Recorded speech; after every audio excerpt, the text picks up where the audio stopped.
তারপর পার্টি ক্ষমতায় আসলে সততাকে কবর দিয়ে অর্থের পাহাড় করতে শুরু করলাম। যে ছেলে ঢাকা শহরে দুধের একটা স্যান্ডেল পায়ে হাঁটতো, তার পায়ে এখন ইটালিয়ান শু, সে চালায় লেক্সাস জিপ। আর আর সয় সম্পত্তির কথা তোমাকে না হয় নাই বা বললাম। বাহ, স্বপ্নগুলো তোমার পায়ের সামনে লুটে পড়েছে। তুমি যে জীবন চেয়েছিলে সে জীবনই তো পেয়েছো। তাহলে আর কষ্ট, প্রায়শ্চিত্ত এসব কথা কোথা থেকে আসছে?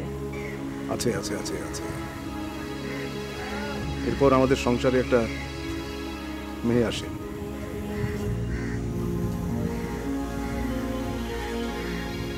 চুপ করে আছো কেন? মেয়েটার নাম রাখি শোনো অরণ্য, কি সব বিচ্ছিরি বিচ্ছিরি নাম দিচ্ছ, একটুও ভালো লাগছে না। নাম দিবে এমন সুন্দর সুন্দর যেটা 50 বছরেও কোনোদিন পুরনো হবে না। আরে বাবা, আমি যে নামগুলো বললাম সেগুলো তো আগামী 100 বছরেও পুরনো। তুমি চুপ থাকো, আমারটা শোনো। আচ্ছা বল। যদি ছেলে হয়, ছেলে হলে রাখবো সূর্য, আর মেয়ে হলে রাখবো স্বর্গ। ঠিক আছে। কি কেমন? সুন্দর। শুধু সুন্দর না, বলো অনেক সুন্দর। অনেক সুন্দর।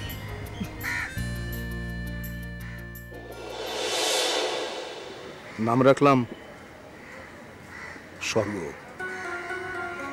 স্বর্গ। আমি জানি অধরা, এখন তোমার অনেক রাগ হচ্ছে, দুঃখ হচ্ছে, তুমি কষ্ট পাচ্ছ। নাম রেখেছি স্বর্গ। এটা আমার তোমার কাছে প্রথম ক্ষমা। নাম রেখেছি স্বর্গ।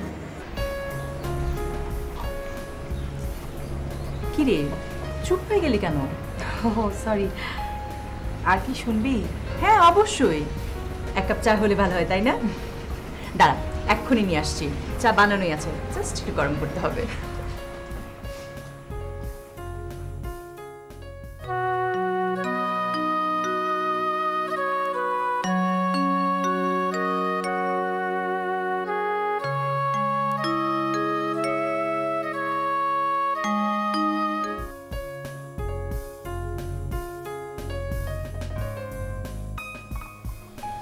আচ্ছা, গল্পের শেষটা বলতে পারবি তো? অলরেডি গল্পের শেষটা মাথায় ঘুরপাক খাচ্ছে, ভূমিকা কম। তারপর কি হচ্ছে বলতো?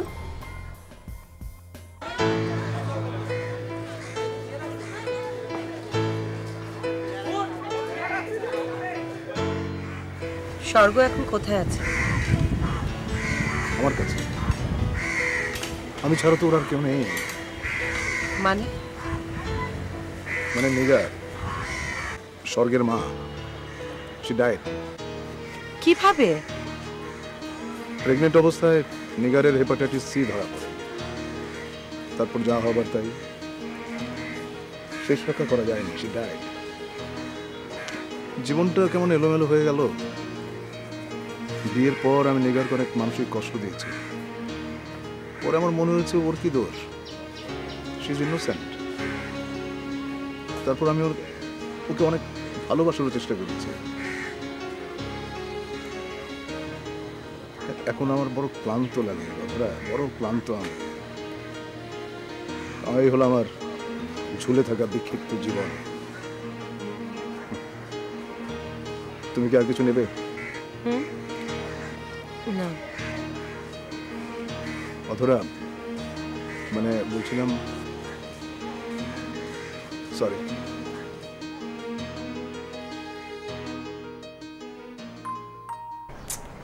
এই অসময়ে আবার কে এলো?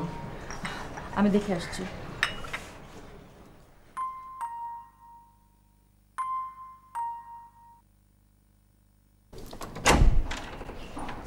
আসসালাম, কি ব্যাপার? আপনার ডিসেল লাইনটা নাকি জিরজির করে? হ্যাঁ করে, তুমি বিকেলে এসে ঠিক করে দিয়ে যেও। আচ্ছা ঠিক আছে। আপা, ডিসেল বিলটা? বিল নিয়ে আর সময় পাও না। ঠিক আছে, বিকেলে নিয়ে যেও। আচ্ছা ঠিক আছে।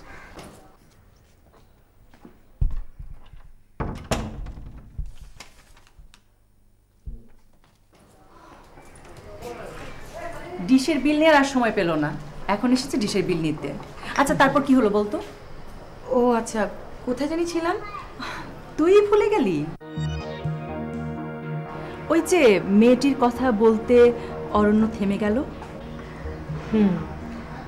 আচ্ছা,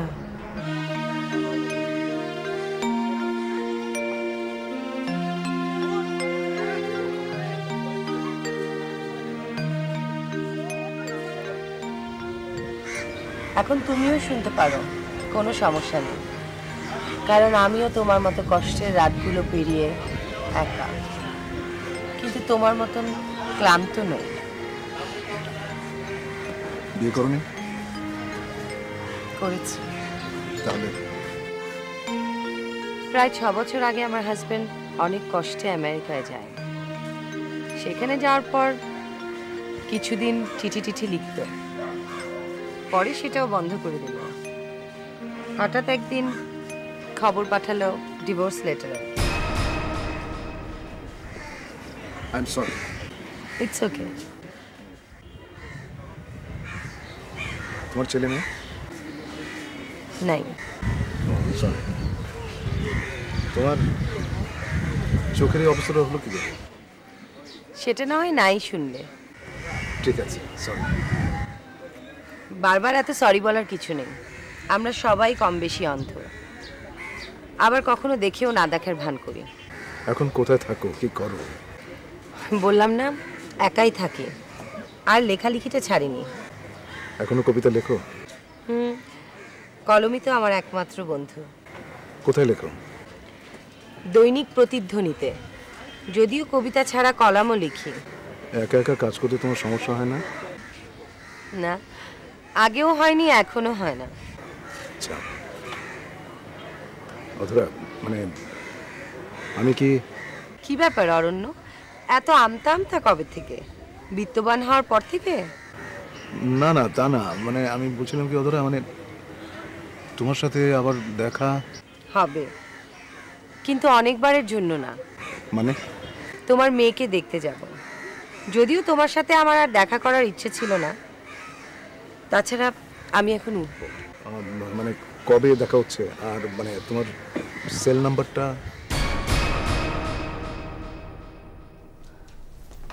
তারপর কি হলো? মেয়েটা কি ফোন নাম্বার দিল? না, মেয়েটা ছেলেটার ফোন নাম্বার নিল। ফোন করলে তো নাম্বার জেনেই যাবে। এনিওয়ে, এটা গল্পের কোনো মুখ্য বিষয় না। আবার মুখ্য বিষয় হতেও পারে, বলা তো যায় না। তারপর কি হবে? তারপর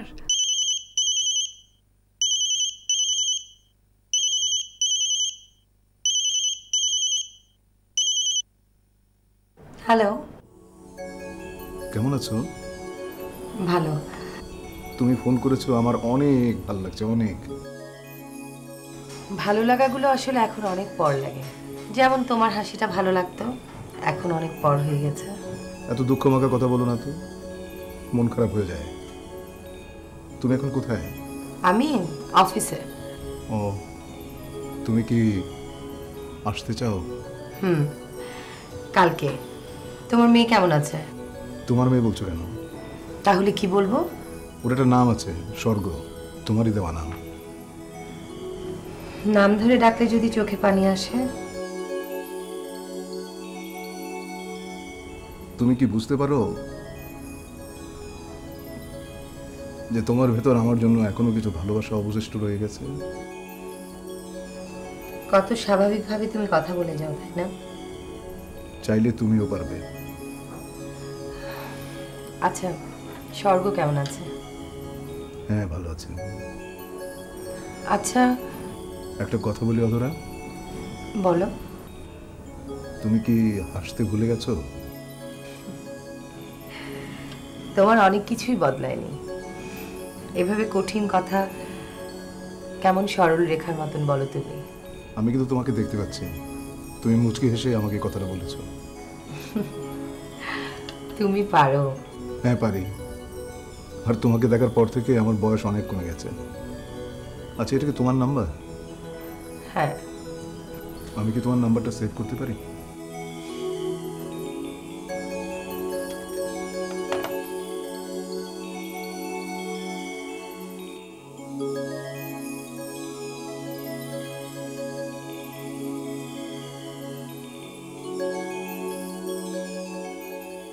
গল্পের এই জায়গাটা সবচেয়ে ভালো লাগলো।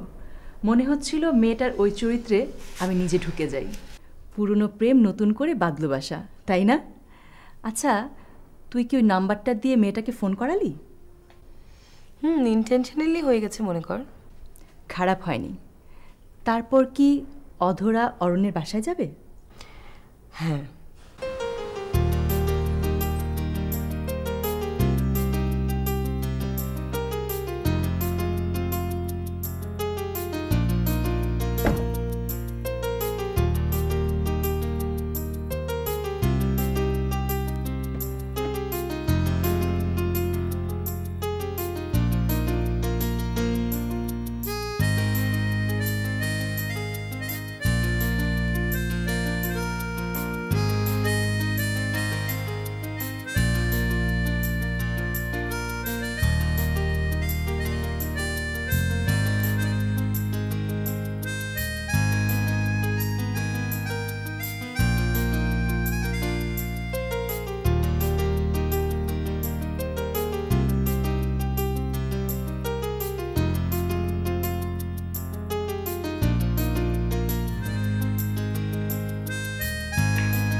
এটা তোমার একটা আন্টি। আন্টি বলছো কেন? তোমার না একটা নতুন আম্মু আনার কথা, তাহলে উনি কি আমার নতুন আম্মু? আমি একটু ওদিকটা যাই। হ্যাঁ নিশ্চয়ই। কোনো সমস্যা হবে না তো? না না, কোনো সমস্যা হবে না, বরঞ্চ আমরা একটু একা থাকতে পারবো। ঠিক আছে।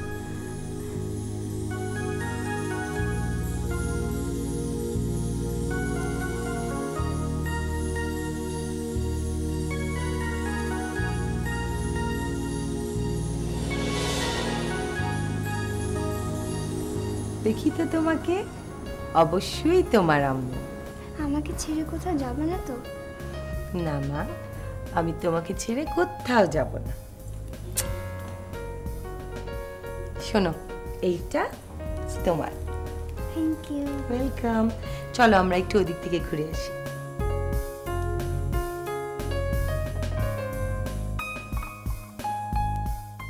মেয়েটা অন্ধের অভিনয় চালিয়ে যাবে মানে এইবারও? অসুবিধা হবে না? না। তারপর ওদের দুজনের কি হবে? ফোনে কথা হবে না? আসলে স্বর্গ ছোট মানুষ তো, বাড়িতে কেউ এলে ও খুব খুশি হয়, আম্মু আম্মু ডাকে।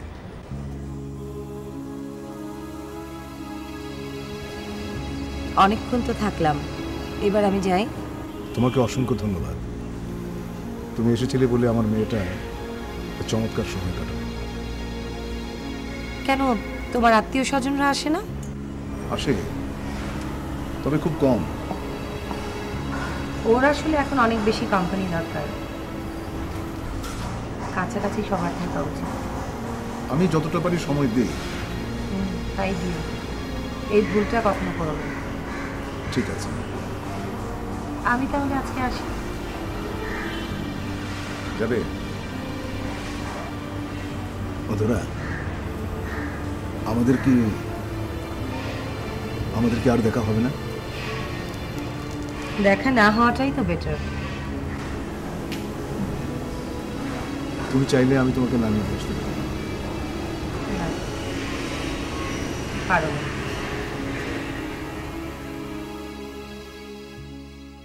আর দেখা হবে না? আচ্ছা শোন, আমি তোকে কেন এত প্রশ্ন করছি জানিস? কারণ তুই আমাকে বলেছিস গল্পের এন্ডটা দিতে, তাই। অসুবিধা নাই। মনে কর তারপরে প্রায় দুজনের ওদের ফোনে কথা হতো। কখনো কখনো দুজনের ভালো লাগতো, আবার কখনো কখনো খারাপও লাগতো। এইভাবে কিছুদিন চলতে চলতে হঠাৎ একদিন